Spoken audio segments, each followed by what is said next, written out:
საღამოსიტობის ივანიშვილის კოალიციის ოცნების ფურცლებით პროკურატურა დაინტერესდა კურიერში გასული რეპორტაჟის შემდეგ სამართალდამცავ უწყებას ამ მოთხოვნით კონტროლის პალატა მიმართა. ფინანსური მონიტორინგის სამსახური მიიჩნევს, რომ ქართული ოცნების წინასაარჩევნო კამპანიაში ამომრჩეველთა მოსყიდვის მცდელობის ფაქტები ფიგურირებს. 1000 ლარიანი ოცნებები დღეიდან აქტუალური თემა არა მხოლოდ ქუთაისშია, მას შემდეგ რაც საარჩევნო ბუკლეტები პროკურატურის ყურადღების ცენტრში მოექცა, კომენტარი კოალიციის ლიდერებმაც გააკეთეს, რომლებმაც პროვოკატორების ძიება საკუთარ რიგებში დაიწყეს. ქუთაისში მყოფ აქტივისტებს კი კონკრეტული ბრალდებები წაუყენეს. სპეციალურად 9 საათისთვის ამ თემაზე თამარ ბაღაშვილი მუშაობდა. თამარ გისმენთ. დიახ, კურიერის ეთერში გუშინ გასულ სიუჟეტს უკვე მოყვა სპეციალური განცხადებები კონტროლის პალატის პროკურატურის, ასევე ქართული ოცნების მხრიდანაც. კონტროლის პალატამ სამართალდამცველებს ქართული ოცნების მიერ ქუთაისში დაწყებული საარჩევნო კამპანიის დეტალებით დაინტერესება მოსთხოვა. ქართული ოცნების ლიდერებმა კი ყველაფერი საკუთარ აქტივისტებს დააბრალეს. კონტროლის პალატის ფინანსური მონიტორინგის სამსახურმა სპეციალური განცხადება ქართული ოცნების აქტივისტების სატელევიზიო კომენტარების შემდეგ გაავრცელა.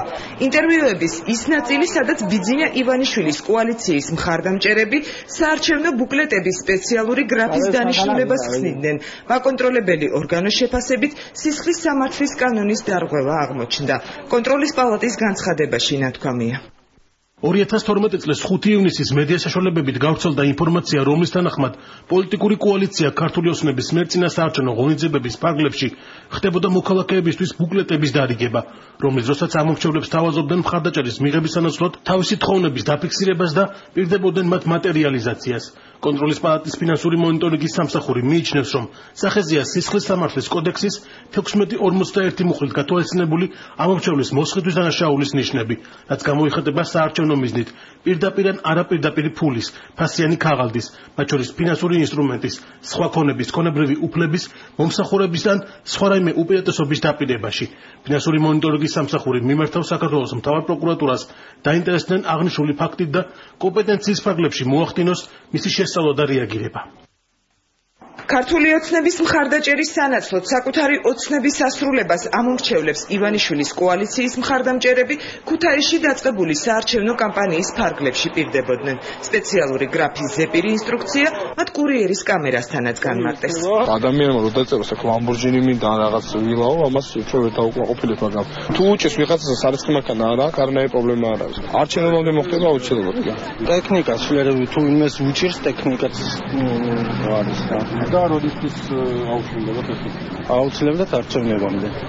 რეალური რაც არის ეს. 10 რიცხვში ვინც მოვა, ეს მოიხევა, აქ ჩაიწერება სახელი, გვარი და ის სურვილი, დაუცნება ადამიანს აუცილებლად გააჩნია, მერე გადახარისხდება და ვისაც ესაჭიროება იმაზე მოხდება ამის დახმარება. სიუჟეტის ეთერში გასვლის შემდეგ ქართული ოცნების წევრებს განმარტებების გაკეთება არასამთავრობო ორგანიზაციებმა მოსთხოვეს. კანონდარღვევა ივანიშვილის კოალიციის საარჩევნო კამპანიის წესებში ექსპერტებმაც აღმოაჩინეს. იმ შემთხვევაში თუ პარტიის წარმომადგენლები აკეთებენ მსგავსი სახის დაპირებებს უკვე ამომრჩევლებისთვის და ამომრჩევლებს ექნებოდა შთაბეჭდილება, რომ გარკვეული თქვათ მატერიალური ფასეულობის გადაცემის სანაცვლოდ ისინი სადმე უნდა წასულიყვნენ, ამ შემთხვევაში მე ვფიქრობ, რომ ეს ქმედებები შეიცავს კანონით აკრძალულ ნიშნებს და ალბათ ყველა სადამკვირვებლო ორგანიზაცია და მათ შორის მაკონტროლებელი ორგანოც უნდა დაინტერესდეს ამ ფაქტის შესწავლით. კი დამტკიცდება ის, რომ რეალურად მათ ჯერათ და მათ დაპირდნენ იმას, რომ აი ესეთ სურვილების ახდენა მოხდება, მაშინ ეს არის უკვე ამომრჩევლის მოსყიდვა და ბუნებრივია, რომ კონტროლის პალატა უნდა ჩაერთოს, ყველა სათანადო ორგანო უნდა ჩაერთოს, გამოძიებული უნდა იქნას დანაშაული და მე ასევე ძალიან მნიშვნელოვნად მიმაჩნია, რომ ასეთ მსგავსი ტიპის ფაქტები მიეწოდოს საერთაშორისო საზოგადოებას. თუ დადგინდა, რომ ნამდვილად ეს ადამიანები მოქმედებდნენ ქართული ოცნების დავალებით, ამ შემთხვევაში რა თქმა უნდა დადგეს შესაბამისი პირების პასუხისგებლობა. ჩვენ ვიცით ასევე, რომ ახალი ცვლილებებით, საკანონში შესული ახალი ცვლილებებით პასუხისგებლობა ეკისრება ასევე ამომრჩეველს იმ შემთხვევაში, თუ მან მიიღო, ანუ ეს ფაქტი თუ დადგა უკვე სახეზე, მიიღო ეს საჩუქარი და ზუსტად ამიტომ არის საჭირო, რომ მოხდეს მოკვლევა ამ ფაქტებისა და დადგეს შესაბამისი ადამიანების პასუხისგებლობა. ქართულ ოცნებაში განმარტებები არასამთავრობო სექტორის განცხადებების შემდეგ არ გაუკეთებიათ. სპეციალური ბრიფინგი ივანიშვილის თანაგუნდელებმა მხოლოდ კონტროლის პალატის განცხადებების შემდეგ დანიშნეს. მომხდარს პროვოკაცია უწოდეს და ყველაფერში საკუთარი აქტივისტები დაადანაშაულეს. არასოდეს ისინი არ ყოფილან ქართული ოცნების წევრები, პოლიტიკური პარტია ქართული ოცნების წევრები. ისინი არიან ჩვენთან ასოცირებული ახალგაზრდები, რომლებიც საზოგადოებრივი მოძრაობის შექმნის დღიდან არიან აქ აქტიურად. ასეთი არის ძალიან ბევრი, მათი რაოდენობა რამდენიმე 100-ს აჭარბებს და მე არ გამოვრიცხავ იმას, რომ სხვადასხვა მიზნით იყვნენ ეს ახალგაზრდები მოსული. ეს ახალგაზრდები არიან ან მოტყუებულები, ან გადაბირებულები, ან შეშინებულები. ყველა ადამიანმა ზუსტად იცის და კონკრეტულად არის გაფრთხილებული, აბსოლუტურად კონკრეტულად არის გაფრთხილებული ყველა წარმომადგენელი ქართული ოცნების, რა უნდა ილაპარაკოს მოსახლეობასთან საუბრის დროს. ოღონდ არიან ადამიანები, რომლებსაც არა მხოლოდ ამ შენობაში აფრთხილებენ, არამედ სხვა შენობებში უწერენ ტექსტებს. კოალიციის ლიდერების ამ ბრალდებების შემდეგ ქუთაისში დაწყებული საარჩევნო კამპანიის მთავარი აქტივისტი მიხეილ მესხი ჟურნალისტებთან აღარ გამოჩენილა. განმარტებების გაკეთება მანაც სატელეფონო საუბარში ისურვა. ჩაწერა გვინდა და თქვენი თუ შეიძლება აი ამ განცხადებებზე. მიხეილ მესხი ერთ-ერთია კოალიციის იმ აქტივისტებს შორის, ვისაც დღეს ქართული ოცნების ლიდერებმა მოსყიდულები და პროვოკატორები უწოდეს.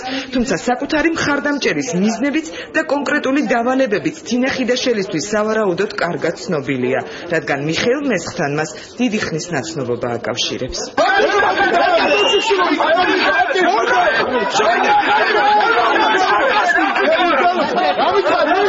ეს კადრები კურიერის არქივში 2009 წლის 12 ივნისს მოხდა.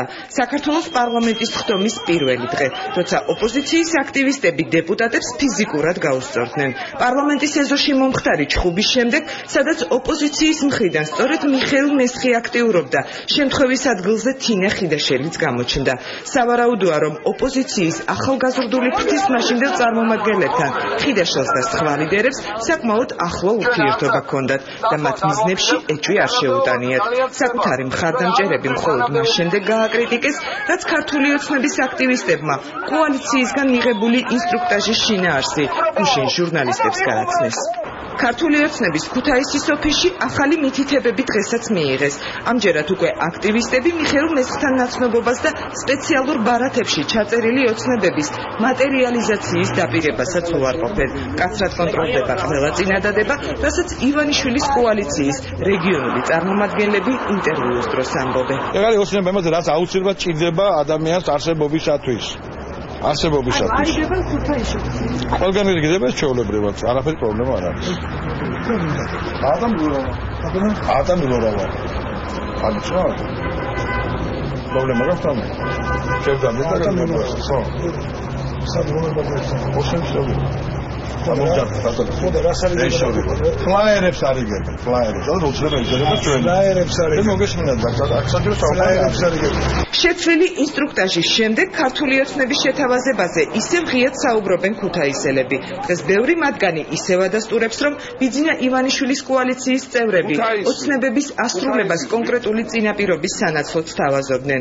შეთავაზებას ქუთაისელების ნაწილის პროტესტიც კი მოყვა. ეს დაარიგეს გუშინ ქართული ოცნების წარმომადგენლებამ და თან გვითხრეს გთხოვეთ, რომ ჩაგვეწერა ჩვენთვის საჭირო ნივთი, რომელიც არ აღემატებოდა 1000 ლარს. ამავე დროს უნდა მივსულიყავით 10 რიცხვში 18 საათზე აქციაზე და ალბათ ესეც ვალდებულება იყო, იმიტომ რომ მივიდოდით და ეს ბარათი მერე ჩვენ უნდა ჩაგვეგდო ყუთში და შეგვპირდნენ, რომ არჩევნებამდე მოგცემდნენ ამ საჩუქარს. ქართული ოცნების მან დაარიგა მოგლედები, რომ ესე ჩაგვეწერა რაღაც მინუტი შესაძენად და ესე იგი ხმა. ისათვის არა ჩვენ ამაზე არავის არ ვახდენთ ხმას და არავის არ მოწევს. იკუს ცხოვრებით ნამდვილად ვერ ვიცხოვრებ, რომ 10 ლარიანი წითელი ფულის საფასურად მან ის გაიღო. აღარა ვარ ჩვენ კიკუები და კიკუების დრო გადავარდა და ჩემი აზრი ეს არის. დღის ბოლოს ქართული ოცნების წარმომადგენლების ქუთაისში მიმდინარე კამპანიით პროკურატურაც დაინტერესდა. აქტივისტების ნაწილის დაკითხვა გამოძიებამ უკვე დაიწყო. ქუთაისში დაწყებულ ქართული ოცნების საარჩევნო კამპანიასთან დაკავშირებით, სადაც კოალიციის წარმომადგენლები მოსახლეობას 1000 ლარამდე ოცნების ასრულებას პირდებოდნენ, ოფიციალური განცხადება დღეს საქართველოს პროკურატურამაც გაავრცელა, სადაც ნათქვამია 2012 წლის 5 ივნისს მედია საშუალებებით გავრცელდა ინფორმაცია ქუთაისში პოლიტიკური პარტია ქართული ოცნების წარმომადგენელთა მხრიდან ამ მომრჩეველთათვის საარჩევნო ფლაიერებზე დართული მნიშვნელოვანი მატერიალური ფასეულობების გადაცემის დაპირების შემცველი ბლანკების დარიგების შესახებ. ვინაიდან აღნიშნული ქმედება შეიცავს დანაშაულის, კერძოდ ამ მომრჩევლის მოსყიდვის ნიშნებს ფაქტების შესწავლის მიზნით გამოძიება დაწყებულია იმერეთის შინაგან საქმეთა სამინისტროს მთავარ სამმართველოში. საქართველოს სისხლის სამართლის საპროცესო კოდექსის შესაბამისად გამოძიება ზედამხედველობას უწევს პროკურატურა. საქართველოს კანონმდებლობით გარანტირებულია გამოხატვის თავისუფლება და პოლიტიკური საქმიანობის უფლება. გამოძიების მიზანია დანაშაულებრივი ჩარევისგან წინასაარჩევნო პროცესების დაცვა და პოლიტიკური პარტიებისა და მოქალაქეების საარჩევნო უფლებების უზრუნველყოფა. მე კიდევ ერთხელ შეგახსენებთ, რომ ეს იყო ოფიციალური განცხადება, რომელიც დღეს პროკურატურამ გაავრცელა და კიდევ ერთი მნიშვნელოვანი ინფორმაცია, რომელიც ასევე ცოტა ხნის წინ გავრცელდა, ცნობილი ხდება, რომ მიხეილ მესხმა ჩაატარა სპეციალური პრესკონფერენცია ქართული ოცნების ოფისში, სადაც ჩვენთვის გაუგებარი მიზეზების გამო არ იყო დაძახებული ტელეკომპანია რუსთავი 2. ჩვენ ამის შესახებ ინფორმაცია არ მოგვაწოდეს, რომ მიხეილ მესხი ატარებდა პრესკონფერენციას. სავარაუდოა, რომ მიხეილ მესხი ტელეკომპანია რუსთავი 2-ის ჟურნალისტების მიერ დასმულ შეკითხვებს მოერიდა და მან თავი აარიდა ამ შეკითხვებზე პასუხის გაცემას. მნიშვნელოვანია ალბათ ისიც, რომ სულ რამდენიმე საათის წინ საკუთარი ლიდერები, ქართული ოცნების ლიდერები მიხეილ მესხს და მის თანამოაზრეებს პროვოკატორებს და მოსყიდულებს უწოდებდნენ, თუმცა რამდენიმე საათის შემდეგ, ამ ბრალდებებიდან რამდენიმე საათის შემდეგ, კვლავაც ქართული ოცნების ოფისში მიხეილ მესხი როგორც ჩანს იძულებული გახდა შემდეგი განმარტებები გაეკეთებინა. მე წაგიკითხავთ ციტატას, რომელიც სააგენტოების საშუალებით გავრცელდა. აქ ნათქვამია, რომ მიხეილ მესხის განცხადებით მას ამბობს, რომ რუსთავი 2-მა დაამონტაჟა 9 საათიან კურიერში მისი ინტერვიუ. გარდა ამისა, მიხეილ მესხმა განმარტა, რომ ხალხისთვის დაპირებების მიცემა მისთვის არავის დაუვალებია და ამას საკუთარ შეცდომას უწოდებს. ქართული ოცნებიდან ჩემთვის არავის არაფერი დაუვალებია, თუმცა მოსახლეობასთან ჩვენი შეხვედრისას თან დამყვებოდნენ სხვადასხვა ზონდერ ჯგუფები, რომლებიც სიტყვიერ შეურაცხყოფას მაყენებდნენ. ტელეკომპანია რუსთავი 2-თან ინტერვიუს დროს კი ამან ჩემის ყურადღების გაფანტვა გამოიწვია და სწორედ ამიტომ დავასახელე სხვადასხვა სახის ტექნიკა. ეს არის ჩემი დანაშაული და სულელური ნათქვამი. ქართული ოცნება ამ ყველაფერთან საერთოდ არაფერ შუაშია.